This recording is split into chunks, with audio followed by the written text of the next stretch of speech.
Welcome to Breakfast with Bob from Daytime Challenge Roth. Brought to you by, powered by HEP. My name is Bob Babbitt, brought to you by Master Spas, SFuels Go Longer, HOKA Let's Fly, Form Smart Swim Goggles, Zoot Sports, original triathlon brand, Premium Plus Sports, our Challenge Athletes Foundation, and our accordion player, Rainer. Thank you, Rainer. We did that just for our man Joe Skipper. He needed a little accordion in his life. We're going to have him hang out with your newborn and have him play accordion every day. That'd be good, right? Yeah, that would put a smile on their face. How you doing, Joe? We haven't chatted in a while. It's been since Kona, I think. Yeah, it's been good. Obviously, a lot's changed since then. Daddy? Had our first child in April. So awesome. Yeah, and other than that, I mean, other than that, yeah, it's been pretty much the same as normal. Very fun. And how adapting to being a dad, the training and the sleeping and the eating, things change. Yeah, definitely getting there. I think it's definitely a lot less free time. You know what, like my partner would normally say that I waste watching YouTube or Netflix and stuff like that. But it's definitely a lot of change with looking after them and making sure they're all right and the feeding and everything. Right. But yeah, it's been good, and it's not affected the training or anything like that. You know, I've made sure that, like, with the help of like Laura, I've been able to get that in. So right. That side of it's been okay, to be honest. It's just more the wasting the time things that I was doing before. That's gone. Yeah. For the next 18 years, that's gone, so you don't have to worry about that. So you've been second here 2019, 2017. What's about this race that makes it so special? 16 and 17. 16 and 17. 16 yeah, and 17, 16. Okay. 16 and 17. So what is it about this race that's so special? The crowd, the atmosphere definitely is probably the big thing. I don't think there's another triathlon on the circuit where you get that many thousands of people go out, especially on the Solarberg, where everyone kind of opens up. It's like what you see in like the big pro cycling races like in the Alps or some of the classics. So that's definitely unique to triathlon.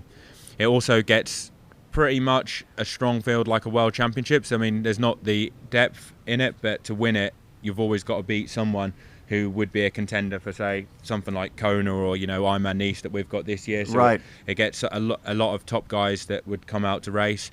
And I think just a big part of the history of the sport, like everyone knows, and if you're doing a full distance race, that it's either Kona or Challenge Roth. They're the two kind of marquee races. Coming into the stadium the first time you did that, how special was that? Yeah, that was pretty awesome. I didn't get to soak it up too much because it was a tight race. It was a tight race. Yeah, I was coming in. I'd just overtaken Niels Fromhold, probably about a K from the line, something like that. So I didn't want to mess around and let him come back to me. So, you just won the year before, I think, something like that.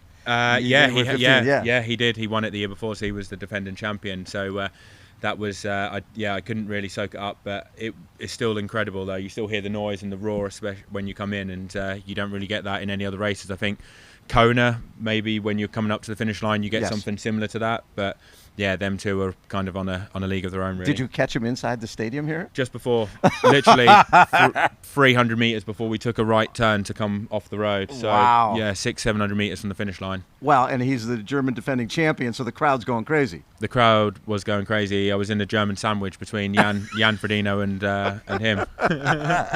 And Jan is breaking the course record at the time. Yeah, Jan was quite far ahead. We didn't really see him. He was in a different zip code. I like that. So this last, in 2022, win Ironman Arizona, 5th at Ironman Worlds, win Wales, 4th at South Africa. I mean, really good year. Yeah, that was pretty solid. And there was obviously COVID in there as well, which kind of... and also the sub-8. Oh, yeah. We almost forget about that. Yeah, that was actually one of the highlights of my year last year. Like, that was a really fun experience to be part of. Wales was probably my best performance, though. You know, think? Yeah, if I look back, probably in my whole career. 2:37 on that course. Yeah, that's pretty impressive. And I felt really good on the bike as well. And I mean, I had a mechanic on there, so I lost 20 minutes. So if you kind of... No way. Yeah, like if you take the 20 minutes off where I stand at the side of the road. You had a 5-hour bike split, so... Yeah, that's a tough course, though. It's a tough, it's brutal. tough bike course. But that was like looking at the numbers and how I felt that day, because sometimes you know within yourself how you feel, don't you? And that was one of them days where it just felt effortless. Like on the run, it just felt so good. Like, I would love to have another day where I feel as good as that, because yeah, it was one of them days where you actually do it. And now when I look back, I think, God, would you ever have a day where you feel that good again? You know, I would love to have it, but who knows? Like, Could happen your Sunday. if it happens on Sunday, I'll be extremely happy. So when you when you have a field like this, Yeah. you've got a pretty amazing field with a number of former champions here. When you like going to a race like this where you know you're going to be pushed. Yeah, definitely. I think that's what brings the best out of yourself, because, like, you know, if you want to be in contention, you're going to have to do your best race, because you're racing guys, you know, some of the top guys, and it's not just one like top guy. There's like you said, there's like 5 or 6, maybe even more than that. You know, I mean, I think there's probably like 7 or 8 people who are really good. So potentially to get even in the top 5, you could have to have a really good race. So you know you're going to have to bring your A game, and I think to get to your best performances out, you need people like that who will push you. Yes. And I think, although, like, going back to Wales, there wasn't necessarily the strength in depth. I think I was able to push myself quite well on the run and kind of get in the zone, because I lost that time on the bike, that when I got off the run, I was like 16 minutes down. So it was like, you know, you had to just concentrate on you and like running really well, and then the gaps were coming down, and it was effectively like I was racing almost a better field than what it was, because I was starting so far behind on the run, and I think that helped me get more out of myself as well. So when you have something like that happen, you're on the side of the road and you start the run that far back, it almost takes some of the pressure off, where you're feeling like, okay, at this point I could bail, or I can just try to enjoy myself, and next thing you know, you're running by people. Yeah, I really debated whether or not to actually finish that race, because obviously it was 5 weeks before Kona, 4 or 5 weeks, but I didn't realise how far behind I was at the time, because I got a time split from someone. I actually thought he was telling me the time that I was down. This is when I got the mechanical all sorted and I got on the way. And he said 15. I thought it was 15 minutes down after the mechanical. So I thought, oh, that's not that bad. But I was actually 15th place, and I think I was like 23 minutes, 24 minutes down. If I'd have had that, I'd have been like, well, what's the point? And then, yeah, like starting the run, I could see the guy who was leading it as I was coming in. He was already up the hill. He was like 2 miles. He was about 2 miles into the run, and I was 2 miles away from transition. Yeah. Still, you know, and I thought, well, I'll do 2 laps. That will be a good training day for Kona. Yeah. And then the time was coming down, and I thought, oh, actually, I might have a chance here. You know, after halfway, I could see that I was catching quite a lot of time out of them, and then by the end of the 3rd lap, I was in the lead, and then the 4th lap, it was celebration. Right. Yeah, basically, yeah. Like, so it was crazy. I didn't expect that to happen. So then the other side of that, then you have what happened this year at Ironman Texas, where you end up going the wrong way on the bike, and then you're like, well, do I get off and run the marathon and take something out of my legs? Yeah, that's the thing. Like, in Wales, there was only like 4 or 5 people in front of me at the time when I got off the bike, so I was still like, even if I had a half decent run, the podium was kind of in with a shout. Sight. But whereas Texas, and with Texas, I had another race like 2 weeks later, and I think I got off the bike in Texas 17, 18 minutes down in about 15th place, and I thought, I've got a massive race in 2 weeks.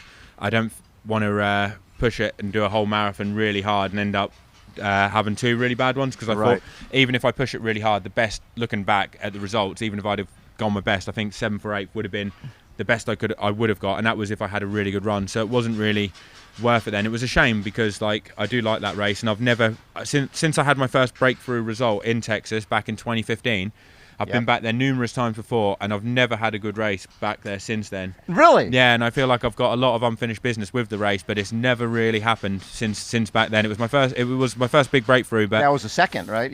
Second place, and back then that was huge for me. You know, there was a lot of big names, and like people wouldn't have even said that I would have come in the top 5. So that was huge, and yeah, I've never managed to do myself justice there again since that.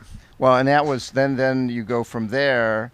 And 3rd at the ITU long distance, and 3rd at Ironman UK, and then that 13th in Kona.